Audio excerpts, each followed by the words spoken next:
Coronavirus, The Rundown. I'm Chris Stewart. Each day, we show you how America is taking on coronavirus and break down the headlines. Today, new unemployment numbers. 5.2 million new unemployment claims last week, bringing the total to 22 million since mid-March. That loss is now greater than the roughly 21.8 million jobs added since the Great Recession. Facebook is trying to guide people to trustworthy information about coronavirus.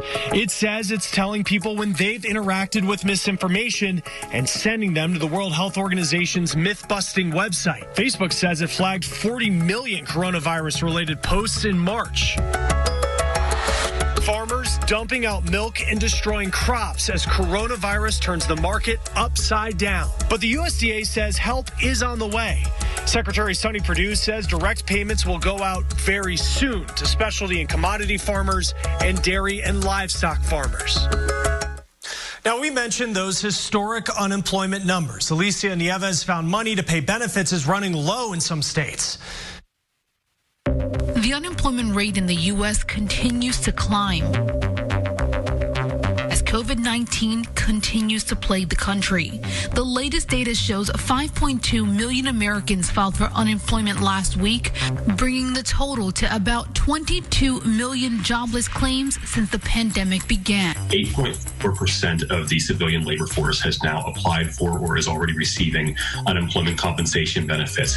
The previous record was about 7.9%, so this really is unprecedented. Jared Wolzak is the director of state policy at the Tax Foundation in Washington, D.C. Many states, unfortunately, are grossly unprepared for the magnitude of the crisis we're facing. There are 6 states that can cover fewer than 10 weeks of unemployment compensation benefits based on the amount of claims we've seen thus far. These are states like California, Texas, and New York. Collectively, the 6 cover 1/3 of the U.S. population, and essentially, their respective state trust funds will soon run out of money to pay their unemployment benefit claims. Now, individuals in these states will receive benefits, but states are going to have to draw from other funding sources, and they're going to have to borrow from the federal government. Just looking at the Tax Foundation's map on state trust fund levels, it's clear many states will end up borrowing from the federal government to cover unemployment benefits, and may even be hit with an interest penalty because they weren't solvent enough. That would then be passed down to businesses in the form of an unemployment tax increase. You understand why this could happen in a social insurance type of program, but it's really counterproductive right now, and states should look at ways to try to address that to make sure businesses don't get shuttered. A new poll by MetLife and the U.S. Chamber of Commerce reveals 11% of small businesses say they are less than a month from permanently closing. An added tax to those that are hoping to reopen could have a big impact on that number. The priority right now has to be ensuring that businesses and individuals are able to go back to some semblance of normal once the health crisis lifts. This is very different than past recessions. It is deeper and steeper and more painful in most respects, but there's also a greater chance for a quick recovery. Hoping for that recovery on all sides of this pandemic, I'm Alicia Nieves reporting. Alicia, thank you. Now, there are a lot of financial headaches in this changing economy, and debt collectors could be one of them for you. They know that people are receiving their checks this week from the IRS, and they may go after those in debt, and it can certainly get dicey if they garnish your bank account. This happens when debt collectors get a court judgment against you. You may not even know about it. The bank is then caught in the middle. So if they get a court order to turn over money to a collector, they will give you an opportunity to respond. Under state law, people have a chance to contest a garnishment order. And if the order gets overturned, then the bank will release the money. The National Consumer Law Center says it's important to have an attorney who can contact the court. This is hard because courts are physically closed. Some of them may virtually open. Now, if the court is not open, you should talk with the debt collector and try to work something out. Now, if you don't have an attorney or aren't sure if you can afford one, look for free legal aid in your area. Consumer advocates CPRGuidelines.org is another way to connect with one. Seniors and people with low income are eligible for help. Now, your state may also provide some protections if your bank account is garnished. Some states allow people to keep enough money in their account to pay for basic necessities. The stimulus check is not protected from debt collectors. Usually money from Social Security comes with a special code. When it's deposited into a bank account, this tells the bank and debt collectors that money cannot be garnished. Groups like the National Consumer Law Center are working to get this stimulus money coded in the same way for the next round of people who receive it.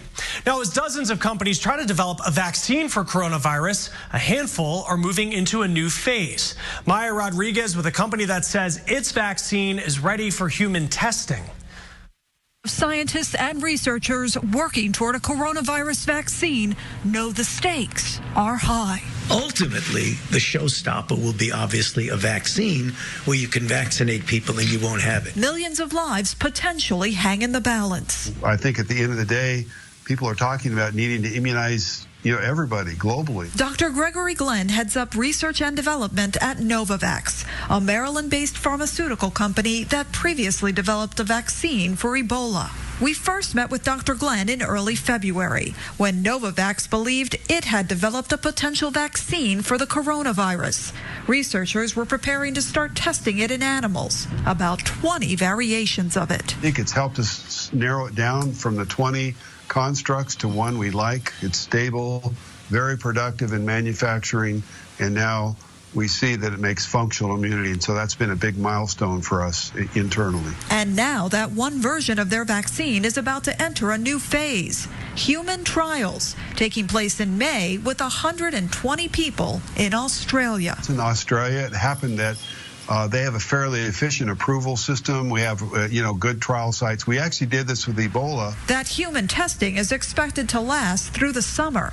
If successful, the next phase could involve thousands of people, potentially in a COVID-19 hotspot like New York City. The possibility of a future second wave of the virus keeps them going. Vaccines really work. They've been shown to work for a lot. They've changed actually human health over history. So I have no doubt that, one or more of the vaccine approaches are going to work here. And optimism now looking to science to back it up. In Gaithersburg, Maryland, I'm Maya Rodriguez reporting. Maya, thank you. And if the vaccine is successful in a large-scale human trial, it could be ready for production next year. Things like distribution, logistics, and government approval would be big factors in determining how widely available a vaccine would be. First responders are changing how they do CPR. We'll show you the new guidelines meant to help keep people safe. And you may have heard of proning being used to treat patients, how this practice helps in more than just coronavirus cases. WRTV.org.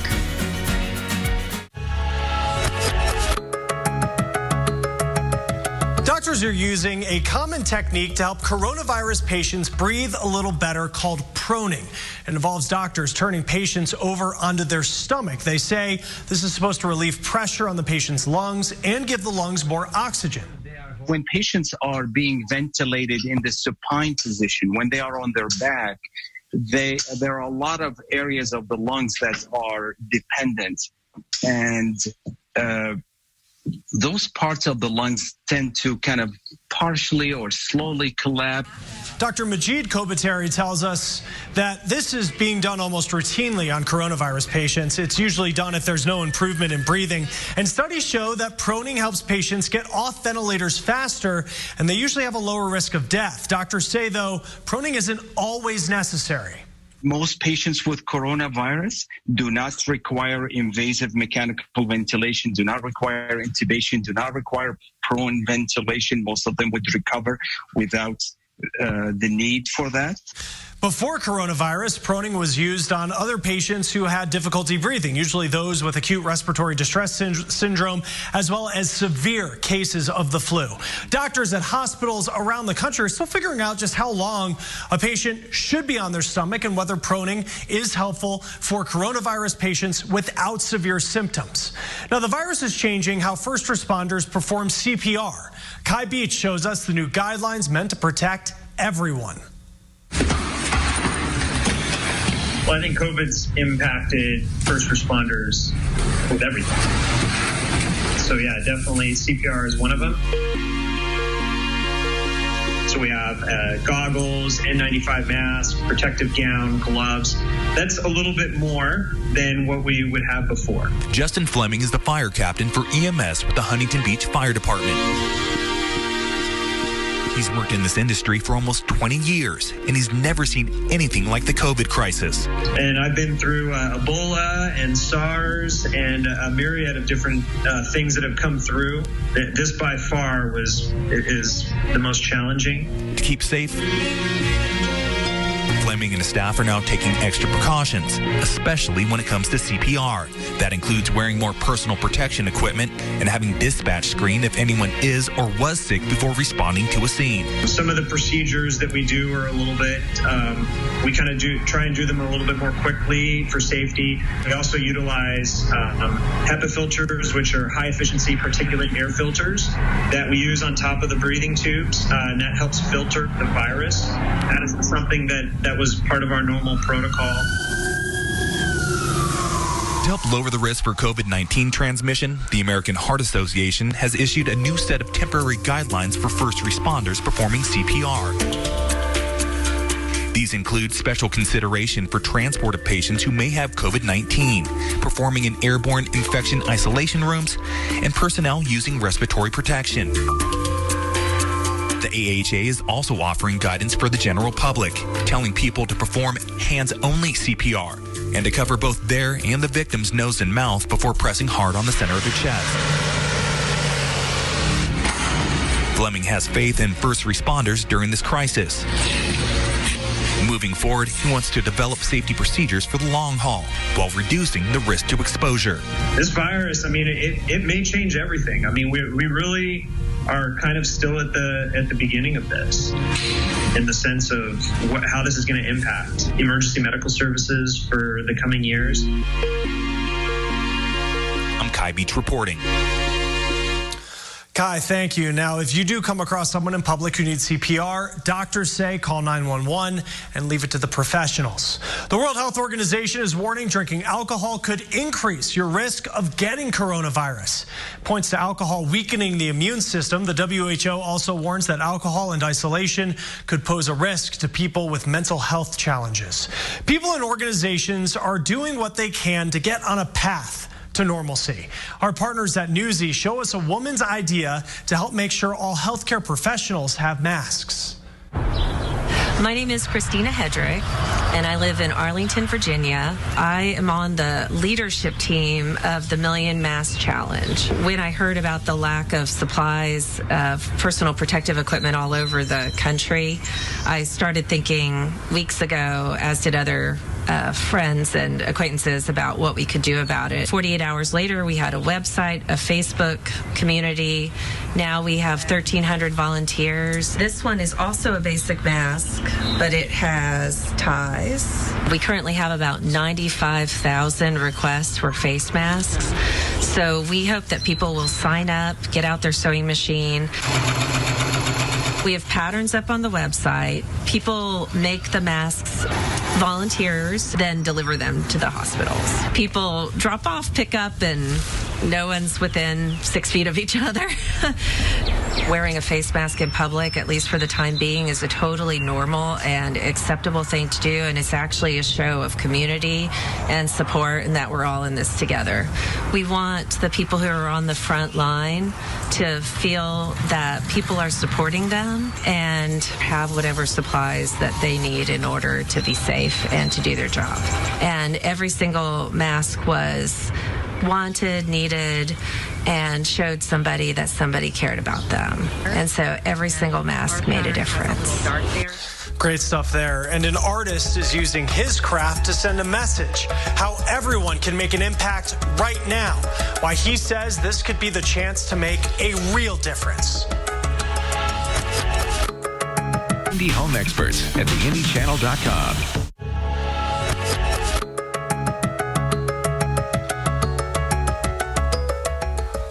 has the ability to express our feelings during times when words are hard to find. And let's face it, as we grapple with questions of how to live right now and what the future will look like and when it will look like that, an artist is using a wall to express the power we all have to make an impact.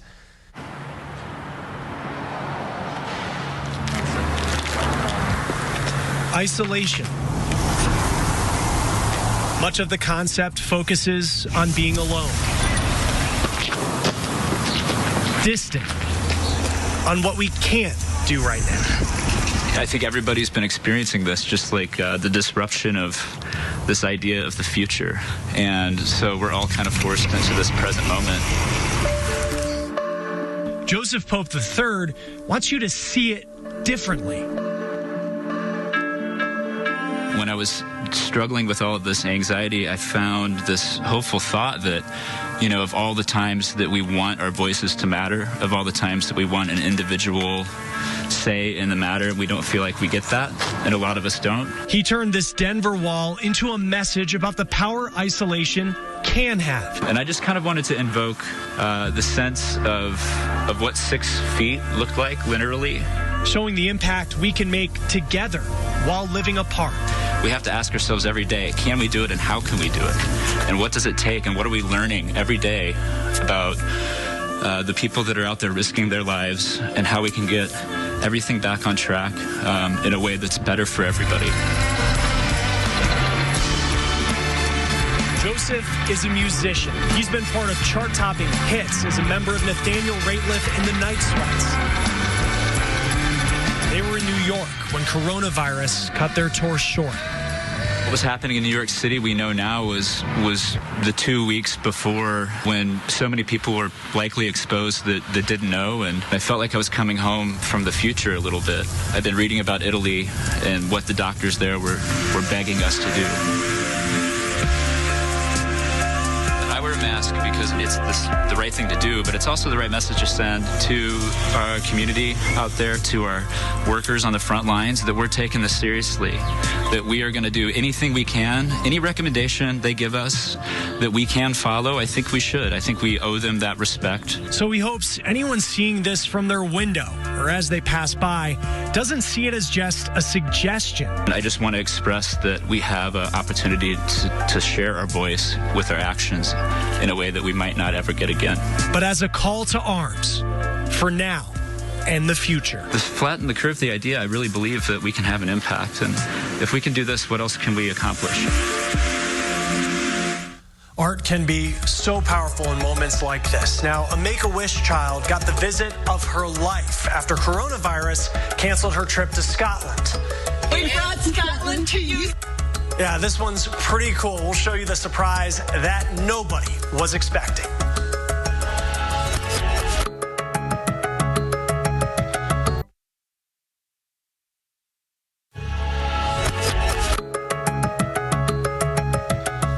Welcome back to Coronavirus, The Rundown. And we end the show each day with news that reminds you of the good that is happening right now.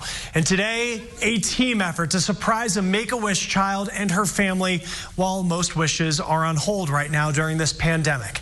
Madison Ross has a critical heart defect, and her wish is to go to Scotland. It's home to her heritage and where her sister once studied abroad. Now, she was supposed to go this week, but organizers had to cancel. So what did they do?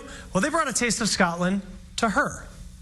They put biggest surprise on my face. Thinking about it makes me tear up. Tears of joy to see that we could bring her that happiness, especially now. And that happiness is so important. Organizers got the Erie County, New York Sheriff's Pipes and Drums team to play for the Ross family and neighbors. And they also brought Madison some mementos. Madison says she hopes to still get to Scotland when all of this is over. And that's all the time we have today for Coronavirus, The Rundown. We'll see you next time. I'm Chris Stewart. Thanks for joining us.